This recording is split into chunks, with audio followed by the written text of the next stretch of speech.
Comment récupérer rapidement l'historique d'une API pour pouvoir en exploiter les données? Aujourd'hui, je vais vous montrer que grâce aux applications console .NET Core, il est possible de développer une application qui va vous permettre d'interroger à distance une API, de récupérer les données, de les stocker et surtout de pouvoir lancer de manière planifiée votre commande afin d'avoir en permanence les dernières valeurs de cette API. Les prérequis pour suivre ce tutoriel sont d'avoir Visual Studio d'installer sur sa machine, d'avoir un serveur distant Linux sur lequel vous allez installer le runtime .NET Core pour pouvoir exécuter vos commandes. Pour commencer, on va créer un nouveau projet qui va contenir notre application console de type .NET Core qui nous permettra de l'installer ultérieurement sur Linux. Notre console, on va l'appeler mon app console. Et on va la créer en .NET Core 3.1, donc à vous de choisir le framework qui vous intéresse, sachant que 3.1 c'est actuellement celui qui est supporté par Microsoft.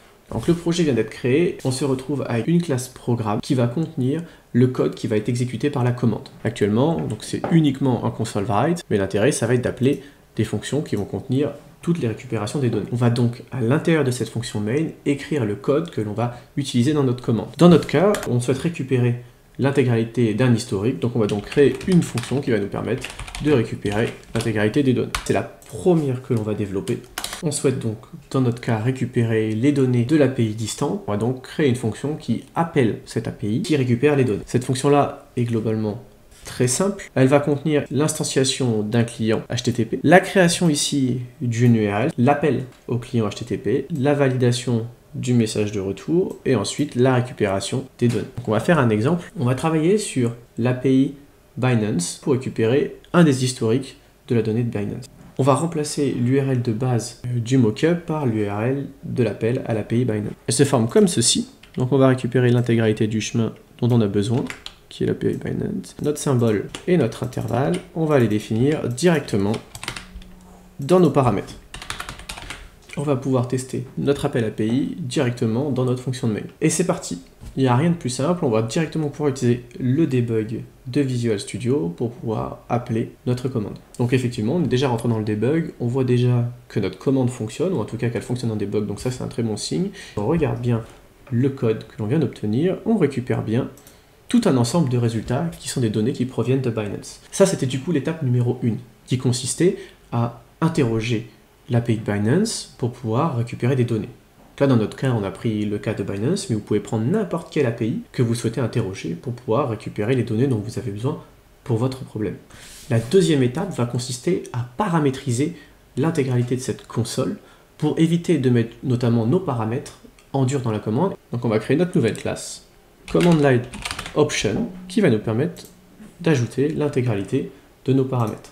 La classe Command Line Option va nous permettre de définir les options que va pouvoir gérer notre application. Notamment ici dans notre cas, imaginons qu'on veuille gérer la clé API, on va pouvoir très facilement lui dire je veux gérer une option de "-a", qui sera une API key, qui sera obligatoire et qui sera obligatoirement un string.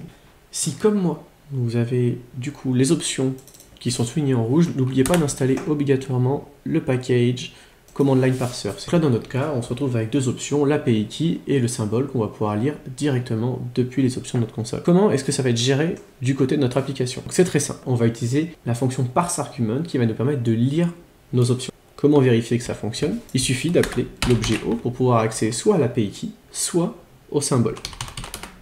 Dernière petite étape de développement, on va ajouter des logs sur notre console pour être sûr que la récupération de données se passe bien et dans le cas où on a une erreur, de récupérer l'erreur, le message et à quel endroit ça a planté. On a maintenant la partie finale de notre fonction main, il ne reste plus qu'à désérialiser les données et les sauvegarder en base. Cette partie-là, on ne va pas la voir aujourd'hui dans cette vidéo, mais si vous souhaitez le faire, n'hésitez pas à me le dire en commentaire et je ferai une vidéo sur ce sujet-là.